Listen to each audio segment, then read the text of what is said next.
트럼프 미국 대통령의 약값 인하 압박에 화이자가 결국 백기를 들었습니다.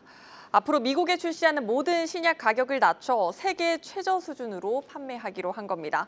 이 이야기 산업부 김수진 기자와 나눠보도록 하겠습니다. 김 기자, 앞으로 미국의 약값이 저렴해질 전망인데 우리는 오히려 가격이 비싸질 수도 있다고요? 네, 우선 트럼프 대통령의 발표부터 살펴보면요.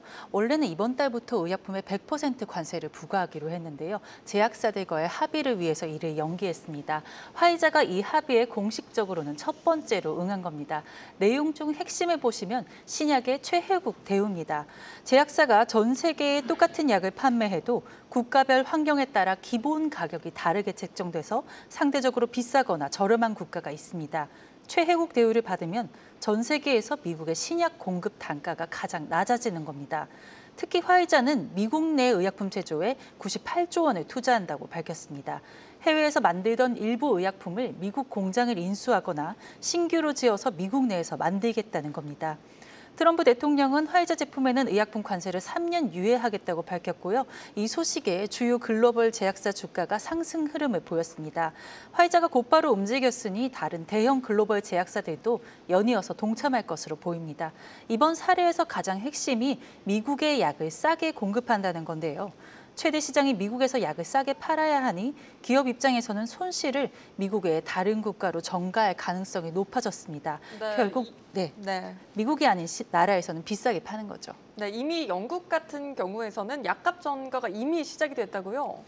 네, 그렇습니다. 사실 의약품 관세 이야기가 나올 때부터 이 시나리오가 전문가들이 예상한 것이기도 하고 미국 정부에서 장려하는 내용이기도 한데요. 최근 이슈로 떠오른 비만약 마운자로를 예로 들어보겠습니다.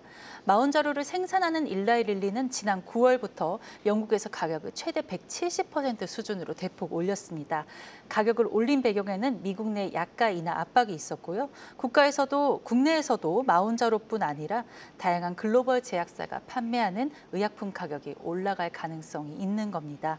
관련해서 북미 경제 전문가인 김혁중 대외경제정책연구원 부연구위원 인터뷰 들어보시겠습니다. 우리나라 같은 경우는 그래도 정부의 협상력이 강한 형태이기 때문에 다른 나라에 비해서는 약가 인상을 좀 방어할 수 있는 그런 여지는 있다. 대신에 이거를 얼마나 방어할 수 있느냐가 이제 관건이 될 수 있을 것 같고요. 앞으로 이제 신약 시장에서도 특히 미국 시장에 비해서는 조금 소외될 여지가 있다. 이렇게도. 네, 인터뷰를 보니까 신약 시장에서 소외될 수 있다는 말이 있던데 이건 무슨 의미입니까? 글로벌 시장 기준으로 보면요. 국내 약 가격이 그렇게 비싼 편이 아닙니다. 오히려 싼 편에 속하는데요. 그래서 일부 신약이 발매되지 않기도 합니다. 제대로 값을 못 받겠다고 판단될 경우에 시장 진입을 포기하는 겁니다. 약을 팔아서 얻는 이익이 줄어들면 글로벌 제약사 입장에서는 한국에서 신약을 판매한 명분이 떨어지는 겁니다. 결국 신약이 국내에서 발매되지 않는 경우가 더 많아질 가능성도 배제할 수가 없습니다. 같은 질병에 쓰는 약이라도 해외 신약 공급이 제대로 안 되는 상황이라면 국산 신약 수요가 커질 수 있는데요. 제대로 된 신약을 개발하는 회사 입장, 산업 발전 측면에서는 새로운 기회가 될 수 있습니다. 하지만 신약 개발에 시간이 오래 걸리는 걸 감안하면 국내 의료 소비자 입장에선 불리한 셈이라서 마냥 긍정적으로만 보긴 어렵습니다. 코로나 당시 백신 주권 이야기가 나왔잖아요. 이때 하지만 국산 제품 개발이 지체되면서 그 사이 백신이나 치료제 공급이 원활하지 않아 피해를 봤던 환자들도 적지 않았음을 기억해 보시면 조금 더 쉬울 것 같습니다. 네, 오늘은 여기까지 듣겠습니다. 산업부 김수진 기자였습니다.